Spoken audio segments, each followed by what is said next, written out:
All right. Well, it's good to have you here. I'm experimenting with different fucking camera angles, and there doesn't ever seem to be a good one, truly. Like, not, I don't mean that like in a self deprecating way, but I'm not very centered. And some of that is because of how I like to sit, but like it really doesn't seem to matter.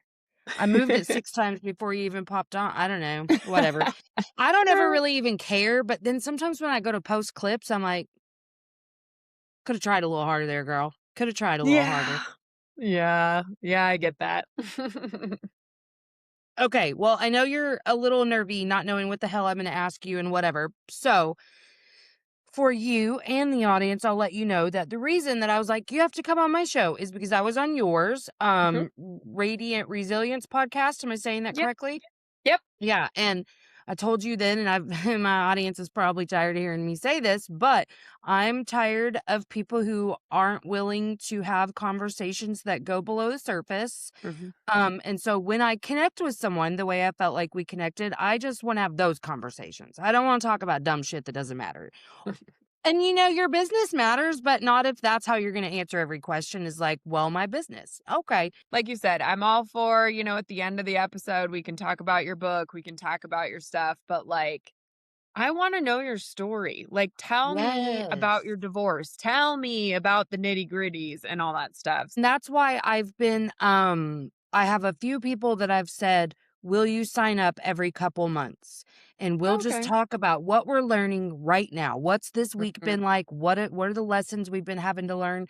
Because I'm as committed to growth as I've ever been. That's the reason I don't want to have those bunk ass conversations Yeah. because either I'm going to learn from you or we're going to grow together in this hour that we talk, and that's really important to me. I still do want to learn from quote unquote experts, but like we have to have a real connection for me to even learn from you. And you have to be emotionally available. You have to be willing to be vulnerable. Yeah, same. On a So, deeper okay, level. absolutely. So I'm curious and was curious even before this conversation about what what gave you the desire to have those types of conversations for a podcast? So I struggled with infertility for 10 years and it was the hardest fucking thing I've ever had to deal with in my life. And I just had some of those moments where I was just in the depths of despair, feeling so alone, like nobody understands. And I still have those moments. Let me just be clear about that. Oh They're yeah. getting, further apart, but like I do still have those moments. And I didn't I know intellectually that I'm not fully alone in this journey, right? And I know there are people out there that are struggling with a similar, nobody's walking my exact path, Exactly. but there are people out there that are in similar circumstances that are feeling the same way. And so I was actually on a run one day listening to another one of my favorite podcasts and it just kind of dropped in. I always wanted to do something with what I was going through, to help others. I didn't know what that looked like, but I knew I would do something.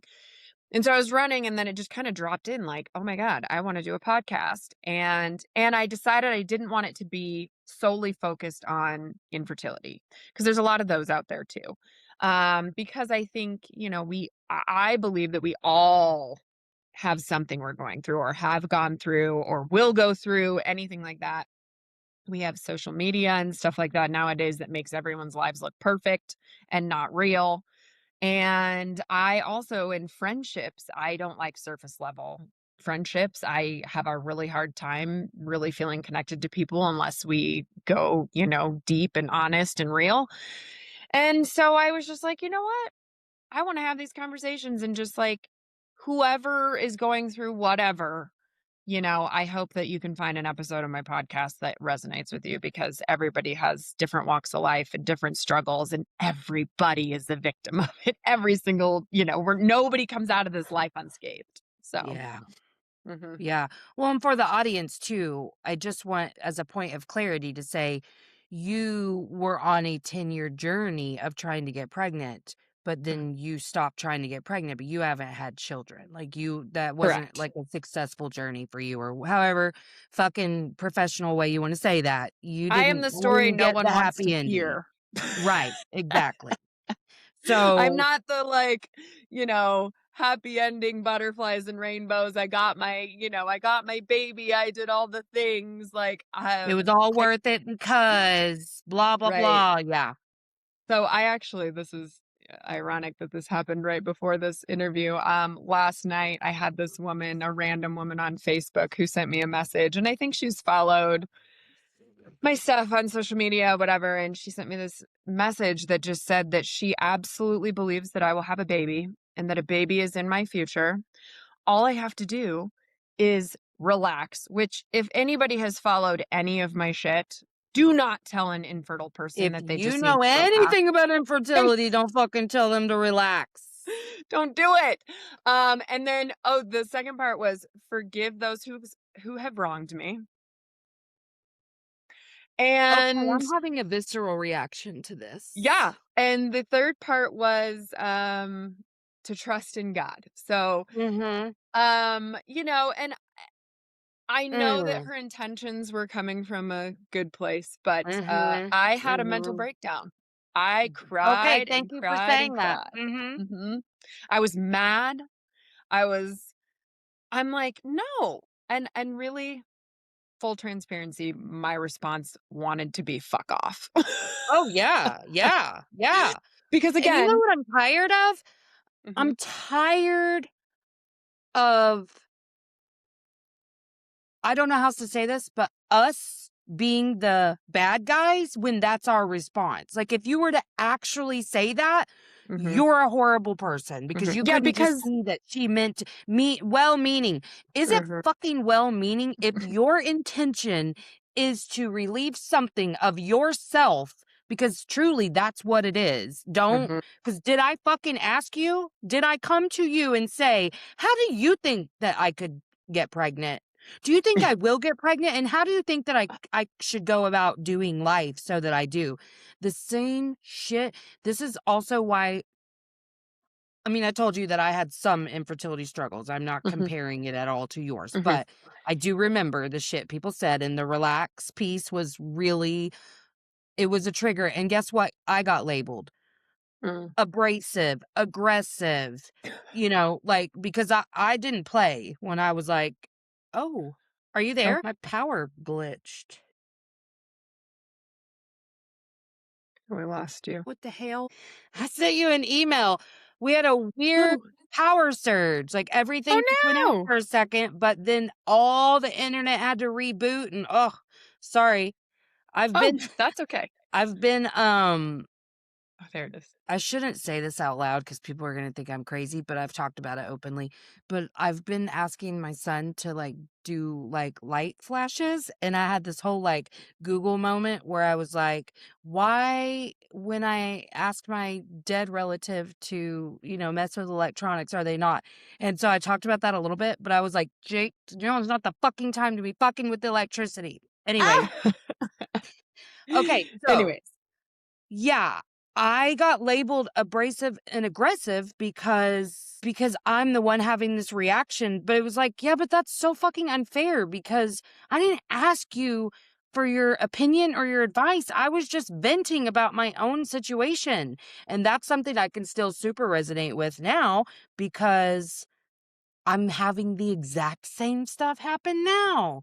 Like Mm, people love to just it's interesting to me how I'll just receive random messages from people I know, from people I don't know, with a little soliloquy instead of I'm thinking about you, how yes. are you, whatever. It's some like flowery expression And to try to make me feel better, but you're not even trying to connect with me. no, and here's the reality of my situation too. Like, I went through 10 years of I wasn't preventing pregnancy for 10 years. I did multiple fertility treatments that did not work. I am 38 years old. Like, the statistics are not in my favor. Like, if we're just being real here, like, Sure, miracles happen, shit happens. If it happens, it happens. But like, to sit there and tell me, I believe you are going to have a baby. Just out of Really? the blue. The doctors probably don't even believe that. Right. Yeah, and you don't know this person, right? No, she just like follows me on social media. I think she lives in my area or something. But and she would like randomly sometimes comment on my stories or posts or whatever about lots of different subjects, the book I'm reading or the podcast I just recorded or whatever. And, they were always nice and stuff. But that was the first time I was just like, I, I am not even in the slightest taking this in a positive, because it's also toxic positivity, if we're being real too. No, it's not acknowledging anything that you've Mhm, already gone through. To first of mhm, all, to say relax, oh my god. Every time I hear that word, to tell somebody that, and that tells me A, you have no idea what you're talking about, because well, let's be really real. I'm sure at this stage you around infertility, you're relaxed. You've assumed It's it's been not in the cards for you. It's been 2.5 years since my last failed embryo transfer, and I have been doing a shit ton of healing in that time period. I'm not tracking my cycle anymore. I'm not preventing still, but like, I am not obsessed over it because I had to get to that point in order to move on with my life and live my life. Mhm. It was all consuming for 10 years. And I didn't wanna live in that space anymore of being angry, of being hurt every month I got my period, and all of those things. Like, I had to let all that go, and not to not have hope or whatever, but, like, I can't focus on that being a possibility at this point in my life, because it will all consume me again, and it will take away from the joy and gratitude I'm trying to find in the life I have. Yes, and that's what sucks. What an ill-timed message, because Mhm, you've also then, whether this is something that people acknowledge or not, have learned to hold the grief of mhm, infertility while actively pursuing joy and peace in your life. You're holding mhm, both. That's why I feel like infertility, I mean, obviously there's its own grief in that, but I feel like that mhm, process and the grief that you go through is so um it just mirrors everything I'm experiencing right now, because mhm, I that's one of the things that really made me hesitant to be more vulnerable through this grief process, was the response I got to some agitation during infertility, and then also back like when I was 15 and my dad overdosed. Like mhm, I am working so hard to be vulnerable, but I'm also very raw, and so to hear some of that shit, like, and I'm in this really limbo place right now where I want to say to people that love me but are saying shit that really hurts me, like, mhm, I don't like that. It's not helpful, but mhm. I'm struggling to say that because of how silenced I felt in previous grief processes. And Sure. because unless I just am triggered and come right out with it, I suck at having conversations like that. Like, that's an area I really need to grow in, is to how to calmly and with love say I don't like that and not be so fucking afraid of their response. Because I do Mhm. know people don't know unless you tell them, but it's like Yeah. I wish you could just know. I wish you could just know and just shut the fuck up sometimes and just let me listen. Like, I went to a grief group last night Oh. and I was like, if one fucking person could just let me talk without trying to fix like, I just want to vent. I swear to you, Mm. I really don't need your advice. I really fucking Mhm. don't. I just need to vent without someone rushing to tell me where my judgment's incorrect. You know what I mean? Yeah. Yeah, and, the reality is that nobody knows what you're like, if you haven't been through these situations, you don't know what it feels like, and that's okay, and I don't We wouldn't want expect you you to. We to. wouldn't want you to understand. We don't wish this on Right. anyone.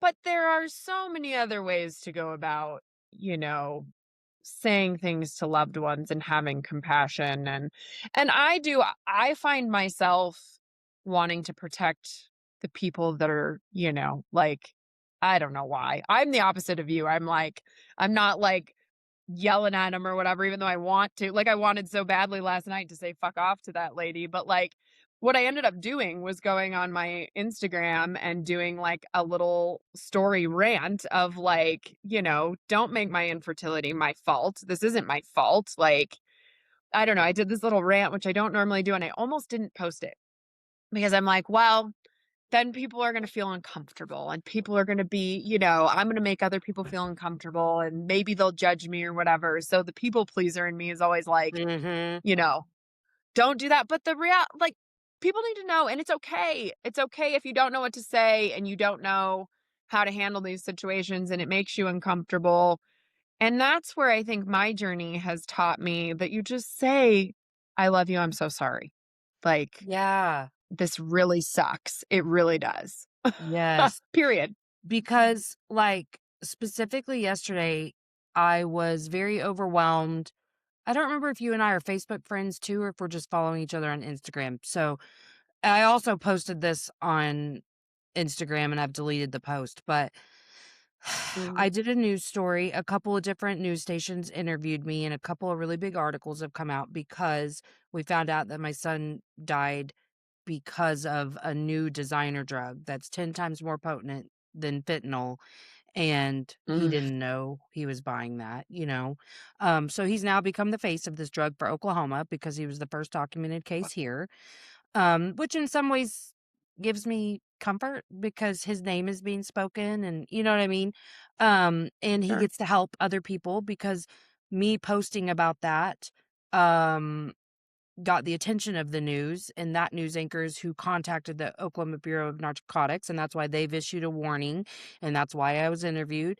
So that I like that. Well, then I made the fucking mistake. I knew not to read the comments on the actual news stories, but I wasn't thinking, and when someone else posted the OBN article, I read the article and then there were the comments and the first ones were god awful, and then once I saw one, Mm. I fucking read the rest. So it was awful. And Yeah. that's why I wasn't gonna read them because I've seen this. I've seen other people, go through this where there are some god awful people in this world who will just say some awful shit. So I Especially on screenshotted the a few. internet Oh, where yeah. they don't have a face. Oh, yeah. So, well, that's why I was like, let's give you a name, shall we? So I went ahead and screenshotted a few and posted them Oh. because I was pissed. And I even said, when I edited the post on Facebook, I said, I'm feeling petty, which I'm entitled to. So will you give this post some attention so that they can get the attention they want and so that people can see that people they know are saying stuff when they think no one's looking. And I left it up Mhm. for about 18 hours and then I had to delete it Mhm. because I didn't want my family, all of them, to see Mm. the stuff that was said. Very much like he deserved to die because he did Ugh. drugs. Yeah. Well, so after the initial trigger, I chilled out and was like, okay, well, you're taking something personally when to them it is not personal. They don't know your baby. They don't know him. They don't know you. So it could never be personal because they don't know you. So I was really pretty chill. But because I posted that, here come all the well-meaning people in my life telling me how to feel about the comments, in essence, about like brush it off, don't take it personally, all the things. And How? How do you not? I'm like, y'all need to be lucky that I am who I am because I could have waged a fucking war against these people if I wanted to. If I wanted Mhm. to, my initial instinct, they don't those people who said that don't even know like how much damage I could have done. But I didn't. I didn't do that. Mhm. I posted a few screenshots and said how I felt about it. And actually what I said was, this is why I do the work I do, because this is a prime tenet of being emotionally unavailable right Mhm. here. They're dismissing the Mhm. way that they naturally would feel around Yeah. around reading this by dismissing our experience and saying his life didn't even matter and my feelings about losing him don't matter. That is what that is. So, I mean, really, I didn't even say how fucking triggered I was by it. But Yeah. like it's been a lot, like, for the last 24 Mhm. hours, and that's why I was bitching at group last night because 'cause I'm like, "I just wanna be able to say, like, it's shitty that they said that, whether I'm taking it personally or not, let me talk about it. I just wanna talk. Mhm. Can I just say it Mhm. sucks that they said that?" Even if I'm not sitting here letting it ruin my life, and I'm truly not. Was it upsetting at first? Yeah, I mean, when I first saw it, it was a shock to my system. Like, really? You believe an 18-year-old deserved to die for a mistake? Are That's you kidding disgusting. me? Yes, Yeah. and so that's why I was like, "Oh, can I just fucking talk?" And I really struggle with this because well, I think because, when I wrote my first book, um, it was all about my story, like my childhood and stuff. Yep. And kinda Yep. how I was coping with it up to that point. It's kind of a joke now, but, what I had learned by that point. And, so many people I just got so tired of hearing, like, how sad it made people to read it, and I was like, "Ugh," it just hit me in that I'm too much space, like, my story's even too much, and that wasn't anyone Mm. else's fault, and if they had been able to word it better what they were saying is that they felt deep compassion for my experience. Now I Mhm. can understand that. At the time I felt too much. So I voiced that to a friend who very had a response to me saying that and was like, "This is the reason I don't even say anything to people." And I was like, Well, you don't have to not say anything. "Right. You can keep it short and simple. Yeah, I'm sorry.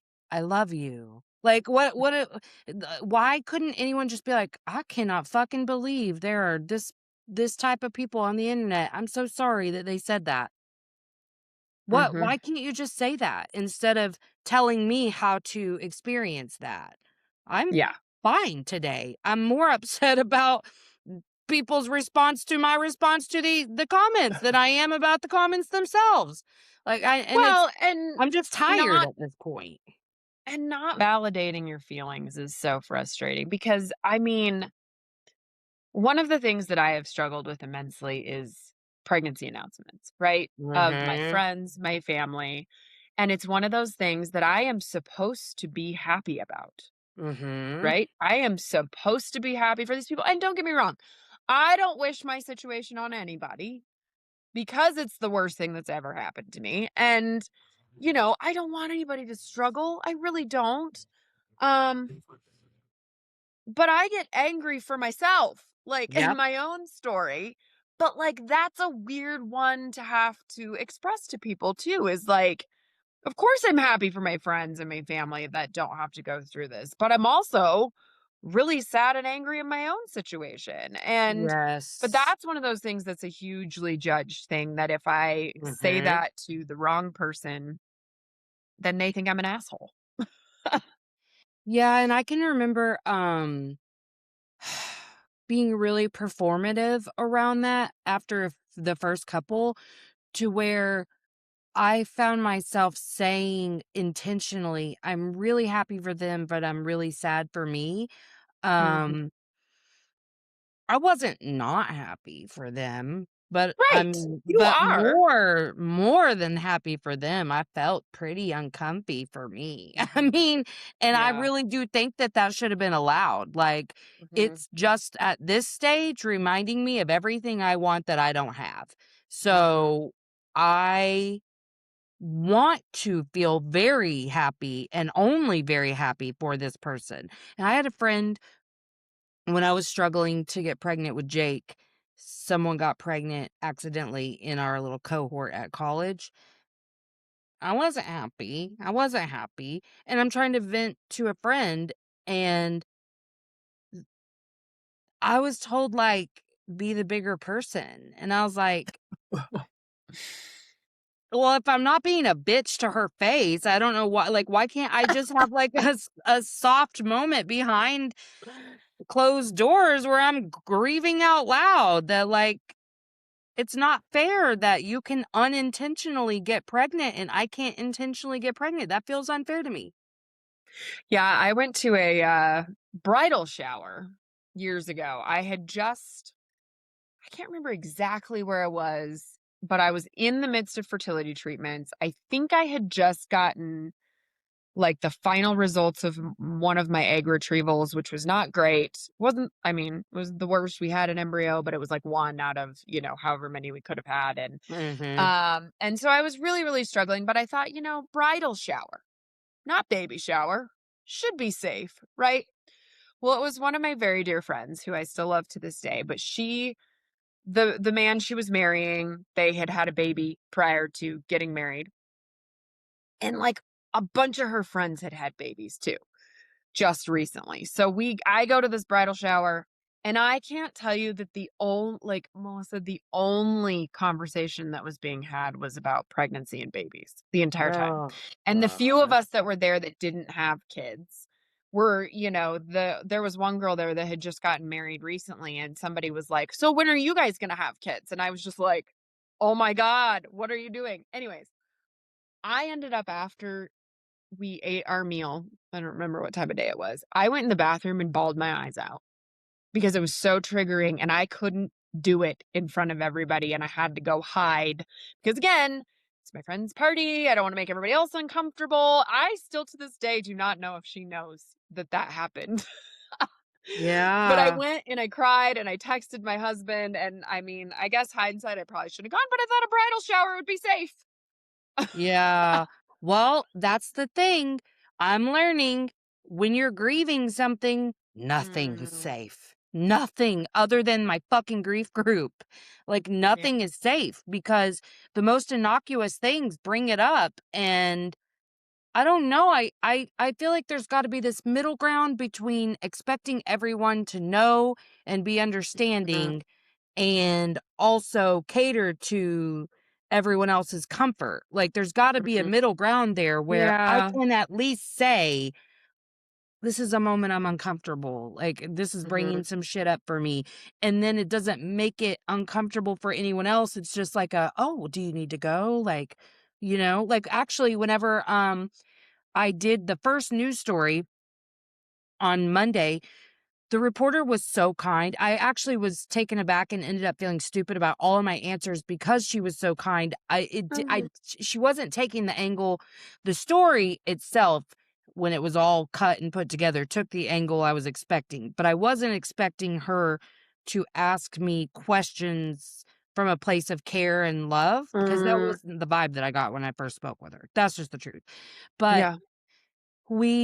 she, per my request, was willing to meet me at his old, martial arts studio, and I just wanted to do it there because it was close to home, and I thought there would be a chance that they would get the sign in the background or something and help promote this business, is what I was Mm, thinking. I was like, "That would be a yeah. nice thing for me to do for them," and whatever, but she was actually very kind and she spotlighted them a little bit, and I loved that, it made me really happy, but when we first walked in the gym, I haven't been where we walked in since he got his blue belt, so I and actually, his martial arts stuff is the stuff that gets me every fucking time, like, when I see videos Mm, of the gym posting kids getting belts and stuff, that's the stuff that gets me. I should have mm, thought about that, but I walked in and boom, it just hit me, so I started crying, like not like mm, crazy, but I was crying. And so I just said, "I'm getting really emotional because I haven't been here since he got his blue belt." But she was so compassionate. She's like, "Do you wanna do it outside? Do you want" like, she wasn't like she just didn't make it weird. It was like, "Whatever you yeah. need in this moment, I'm willing to do." And that is how I feel safe. Not because I expect you to know beforehand. You can't know if you haven't been through this. Of But course. to then respond to me in a way that I feel safe to continue to say what I need in the moment because I really was okay. I'm gonna fucking cry all the time. That happens, Mm, But I yeah. was okay. I just needed a minute to adjust to being in the space.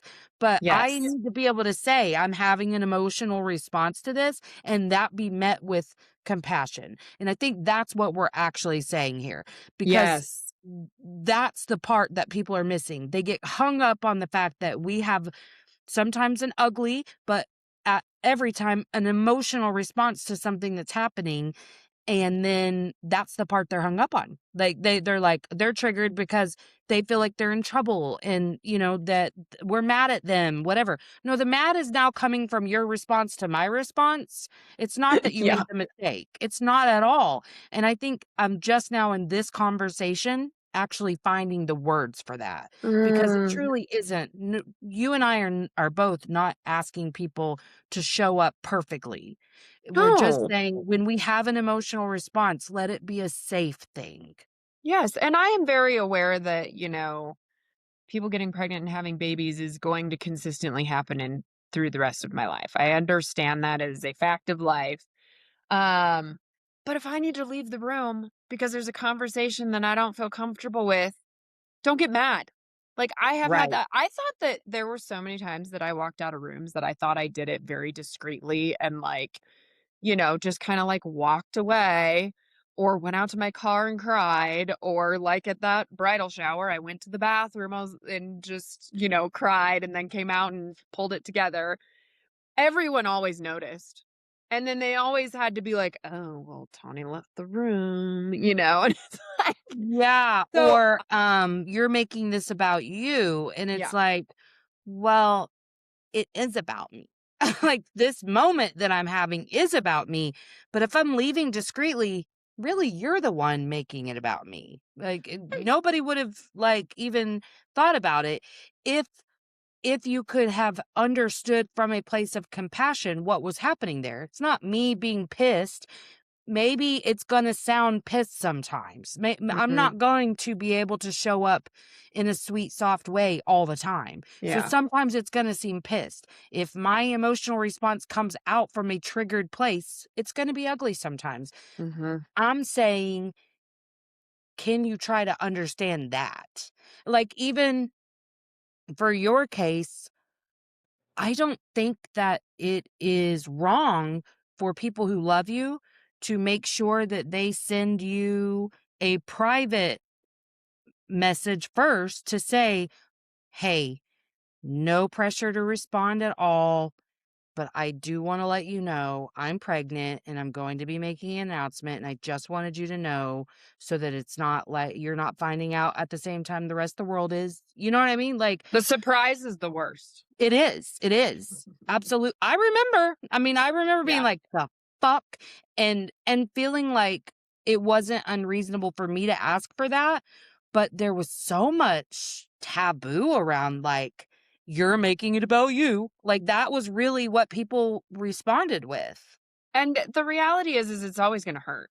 It's always gonna Yes. suck. It's always gonna hurt. I actually just, at the end of last year, one of my very dear friends, sent me it was a novel of a text of, that basically, like, we were gonna go visit, and she had just found out she was pregnant, and she was terrified to tell me, and I get that. I also understand that that is not an easy fucking thing to do, to tell Right, me that you are pregnant and that it happened naturally and you weren't even really trying and all those things, which not that I need right. to know any of those details, but we were going to visit. I also have a sixth sense for this, by the way, Of because course you do, yeah. I have picked on it, up on it so many times. We went to visit these other friends one time, and we were at dinner, and I texted my husband at the dinner table, and I said, "She's fucking pregnant."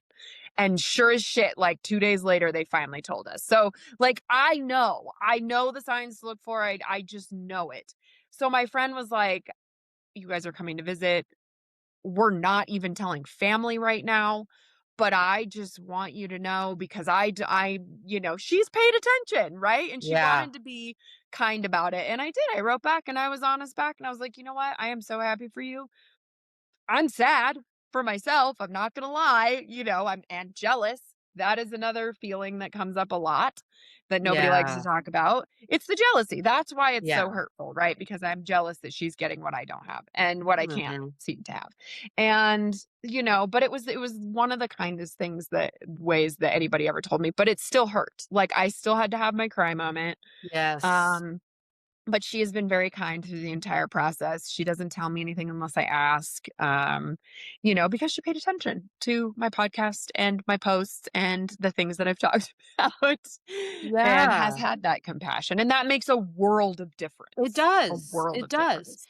Because it doesn't take away the hurt, but it does take away all those extraneous variables that really compound the hurt. Mhm. So, when you get all of this, like, entanglement of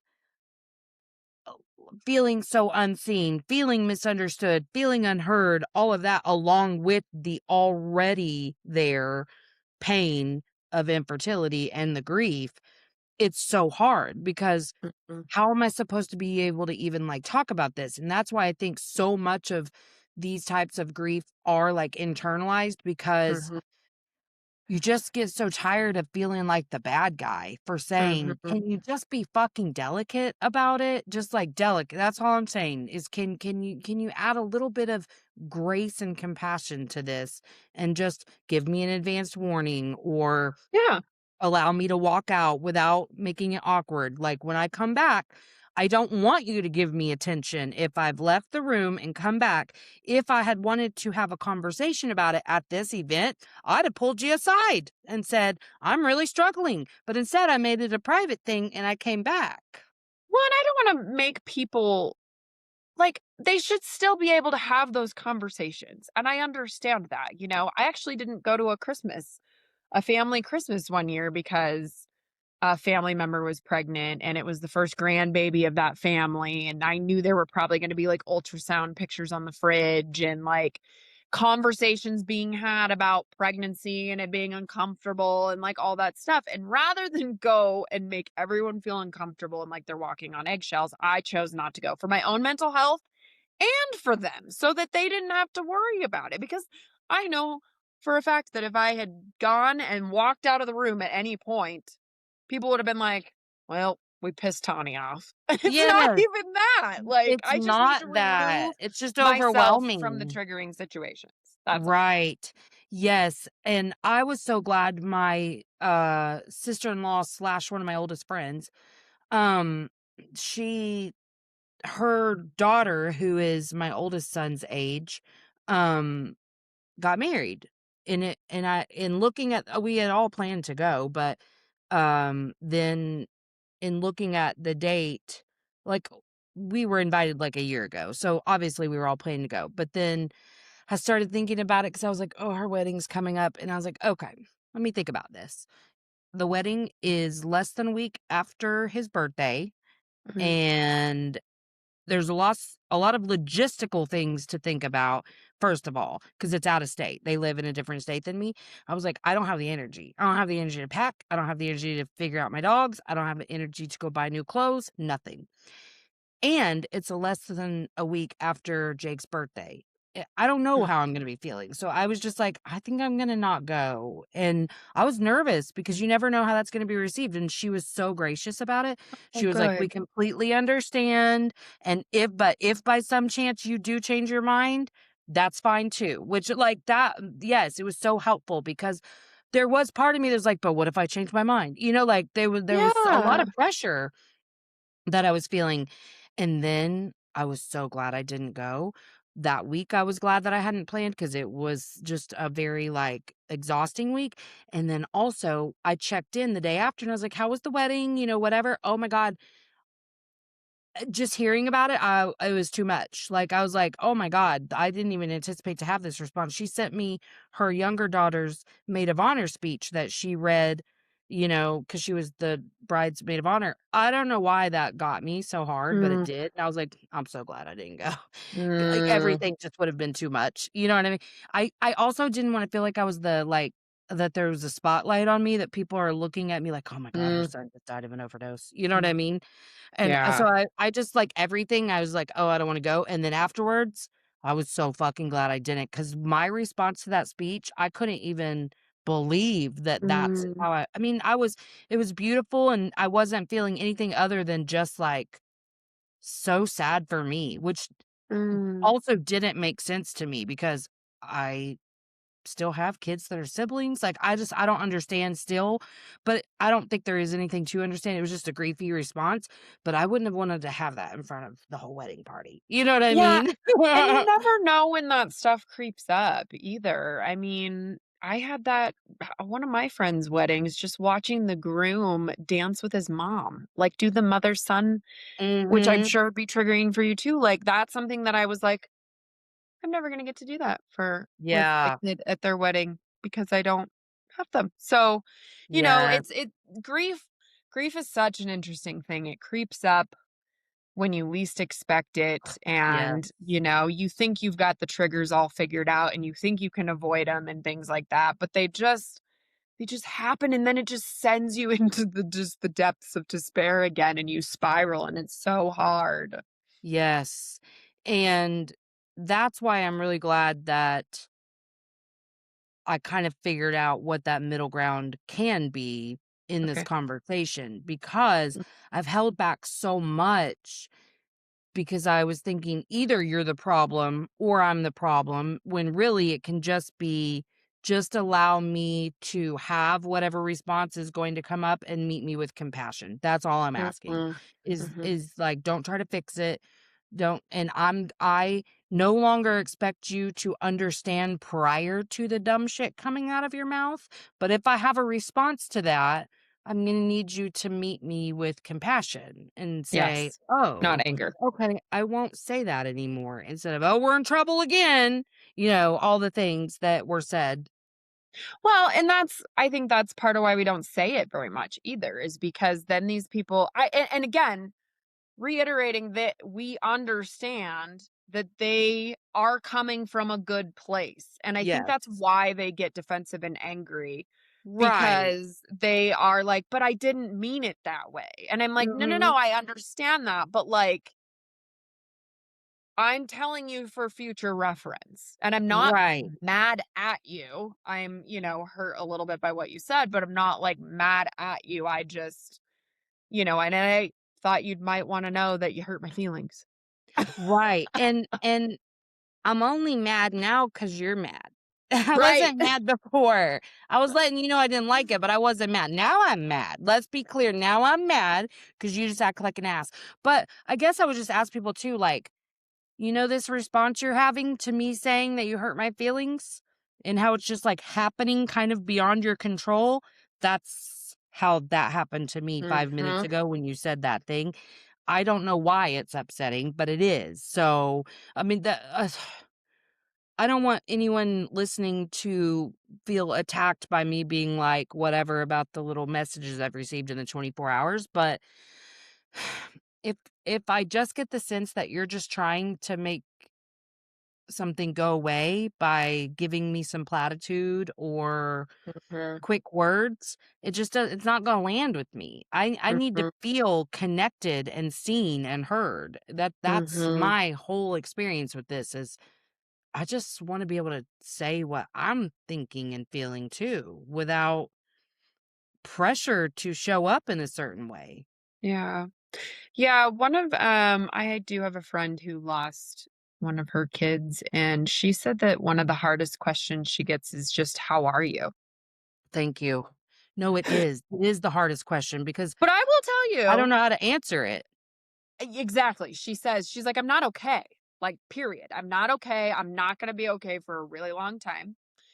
But I gotta tell you, as somebody who just like that's just our general greeting. I really struggle sometimes. I've caught myself a couple times and I'm like, oh crap. I asked her how she was doing, but and she said, like, ask her more like, what have you been up to? What are you reading? What shows are you watching? What'd you do this weekend? Like more specific than a general, how are you? Because she's like, I'm not good. Like, I'm not okay. And this is gonna be a long time, if ever I'm gonna be okay. Yeah.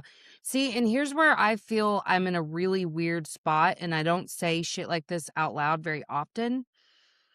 I'm pretty okay. Like, for the Mhm. most part, I'm okay. I think I have some really good tools that I use on a daily Well, that's basis, good. and I'm pretty okay. At the same time, what I mean Mhm. by okay is I'm carrying this Right. the best I can, and um there's a lot of fluctuations in how you can feel on a daily basis or a weekly basis or a monthly basis. But overall, I don't feel like I'm drowning in anything, you know? Yeah. There, like yesterday into this morning was hard. It felt heavy. Mhm. I recognized I needed some space, even from my own fucking family. I'm tired of looking at them, you know? Like I recognize that. But like I'm okay overall, but that doesn't mean that like something didn't happen yesterday that like triggers everything or whatever. So Right. for me, the question feels loaded and it Mhm. creates a lot of overwhelm for me because I'm like, how much do you like? Usually How I much would time you got? respond with what's happening. Yeah, I would be like, oh, okay, well, Yeah. right now I'm blah, blah, blah. This is happening, whatever. Mhm.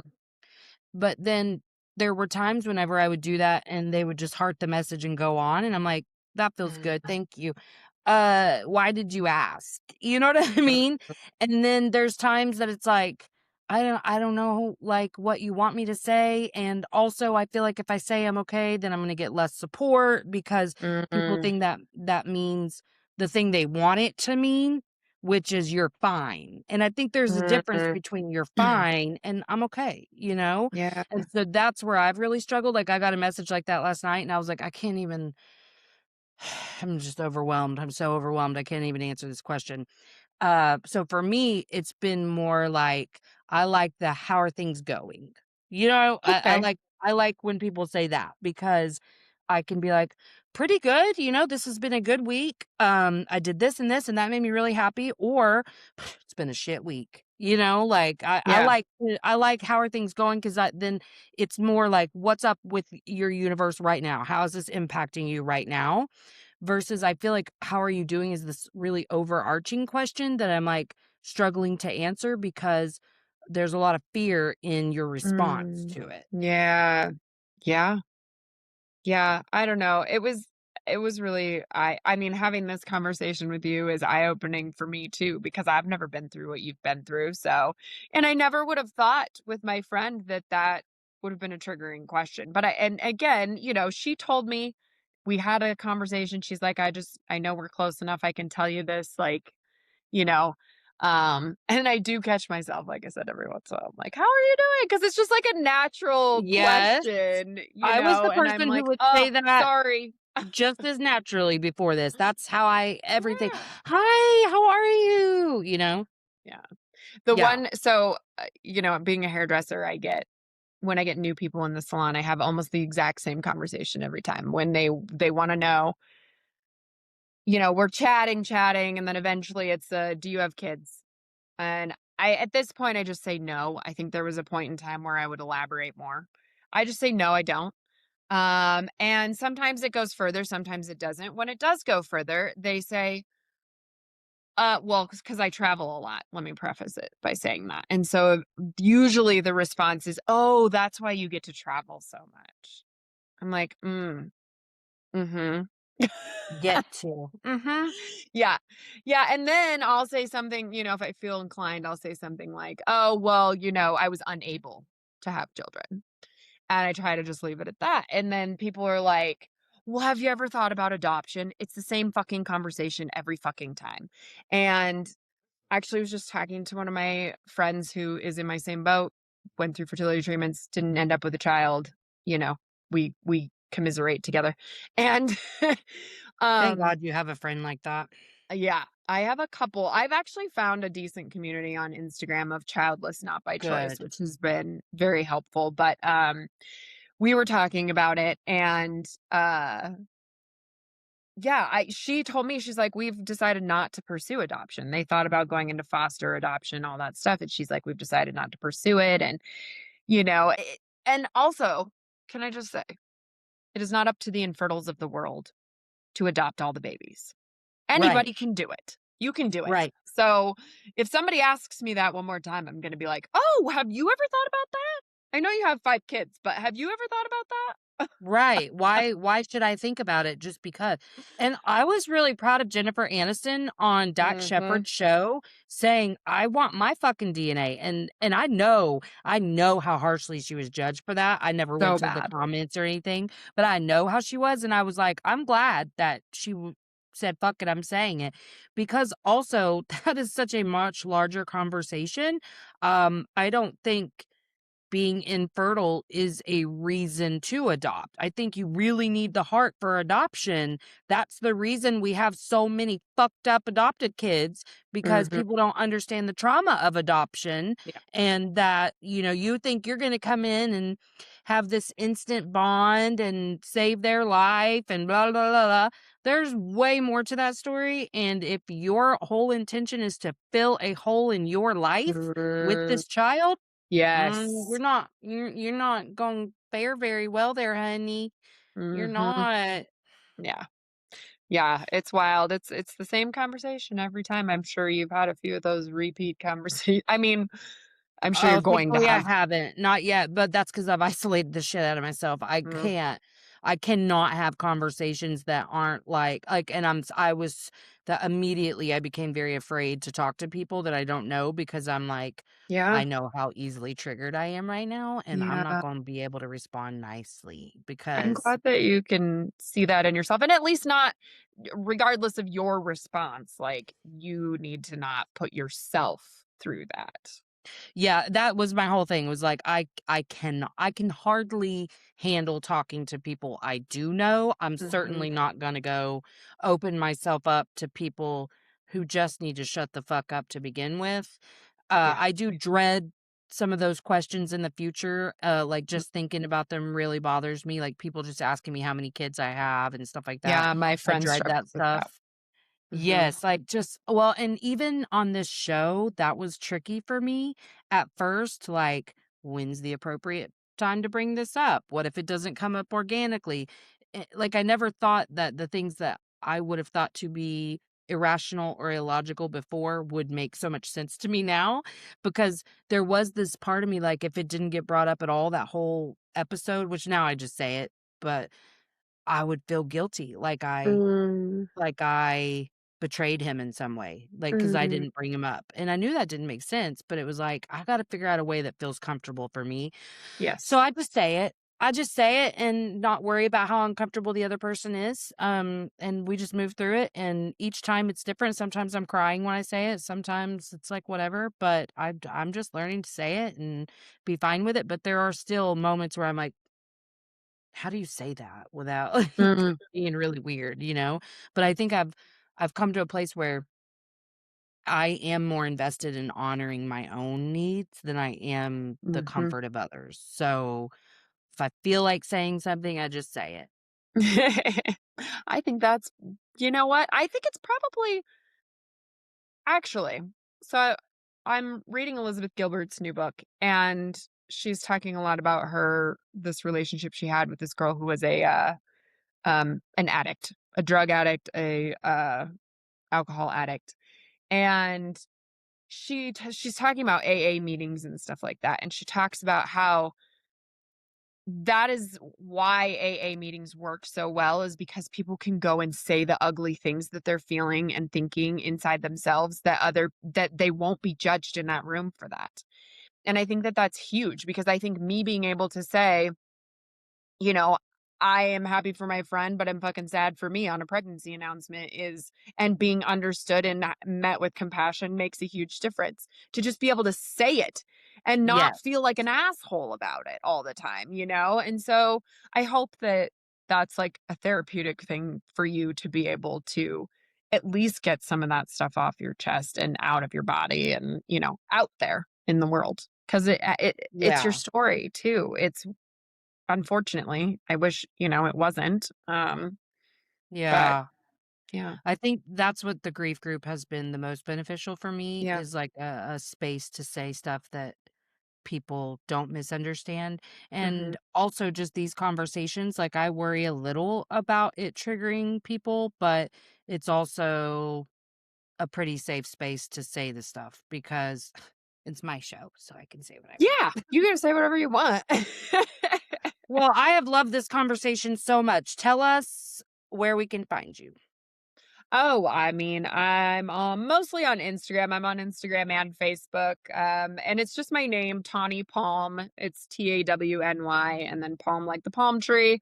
I don't have like an actual Instagram for my podcast, but if you want to listen to I my don't either. podcast, it's Radiant Resilience and then Conversations with Tawny. Um and yeah, we have a lot of really hard, deep conversations. Always read the trigger warnings, please. I feel you Just on in that. case. But yeah, so that's pretty much where you can find me. And I'll make sure that I include those links in the show notes. Thank you. Yeah. Awesome. Okay, I'm going to press stop if you will hang out for 1 sec. Yep. Thanks for coming to Emotionally Unavailable. If you haven't already, like, subscribe, and share.